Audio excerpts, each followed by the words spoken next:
Sindh police जो SSP Abid Ali Baloch FIA जे radar ते अची वियो आहे।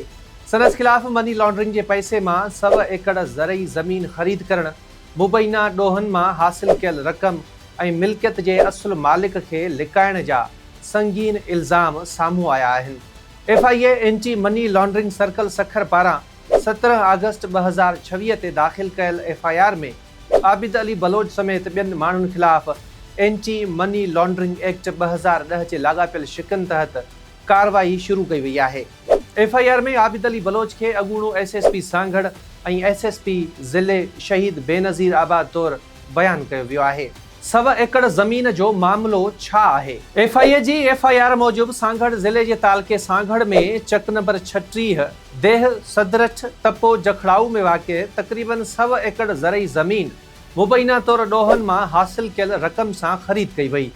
एफआईआर में चयो वियो आहे त इहा ज़मीन 8 जनवरी 2026 ते सेल डीड ज़रिए ख़रीद कई वई ऐं उन जी registry police constable Mumtaz Ali जे नाले ते कराई वई।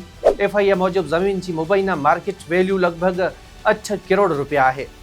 आबिद बलोच जो नालो छो आयो? एफआईआर जो सभ खां अहम पासो इहो आहे त एफआईए जो इल्ज़ाम आहे त ज़मीन जी ख़रीदारी लाइ इस्तेमालु थींदड़ रक़म आबिद अली बलोच सां लाॻापियल मुबैना ॾोहनि मां हासिल थियल रक़म हुई। दस्तावेज़ में चयो वियो आहे त ज़मीन जी ख़रीदारी लाइ रक़म फ़राहम कई वई ऐं ॿिए शख़्स खे साम्हूं रखी मिल्कियत जे असुल फ़ाइदो वठंदड़ जी सुञाणप लिकाइण जी कोशिश कई वई। एफआईए जो मौक़िफ़ आहे त पुलिस कांस्टेबल मुमताज़ अली खे मुबैना तौरु फ्रंट मैन या क़ानूनी मालिक तौरु इस्तेमालु कयो वियो, जॾहिं त असुल फ़ाइदो वठंदड़ खे परदे में रखियो वियो। एफआईआर में एसएसपी सांगड़ ऑफिस जे अॻूणे अकाउंटेंट गुलाम सरवर जाफ़री जो नालो बि अहम तौर ते साम्हूं अचे थो। जांच इदारे मूजिबि गुलाम सरवर जाफ़री मुबैना तौरु ज़मीन जी ख़रीदारी में सहूलतकारी कई। हुन ज़मीन जो दौरो कयो, ख़रीदारी ऐं अदायगी जे इंतज़ामनि में राब्ता कया ऐं मिल्कियत बाबति मालूमात आबिद अली बलोच ताईं पहुचाई। एफआईए जो इल्ज़ाम आहे त मिल्कियत जी ख़रीदारी में केतिरनि ई माण्हुनि विच में राब्ता ऐं इंतज़ाम कया विया, जॾहिं त रजिस्ट्री कंहिं ॿिए शख़्स जे नाले ते कराई वई। एफआईआर जी बुनियादी नोयत मनी लॉन्ड्रिंग जी आहे। एफआईए जो इल्ज़ाम आहे त मुबैना ॾोहनि मां हासिल कयल रक़म खे मिल्कियत ख़रीद करण लाइ इस्तेमालु कयो वियो ऐं पोइ उन मिल्कियत जी हक़ीक़ी मालिकी ऐं रक़म जे असुल ज़रिए खे लिकाइण जी कोशिश कई वई। एफआईए इन्हनि अमलनि खे मनी लॉन्ड्रिंग जे मुख़्तलिफ़ मरहलनि यानी रक़म जे इस्तेमालु, मिल्कियत जे हसूल ऐं असुल मालिकी लिकाइण सां ॻंढियो आहे।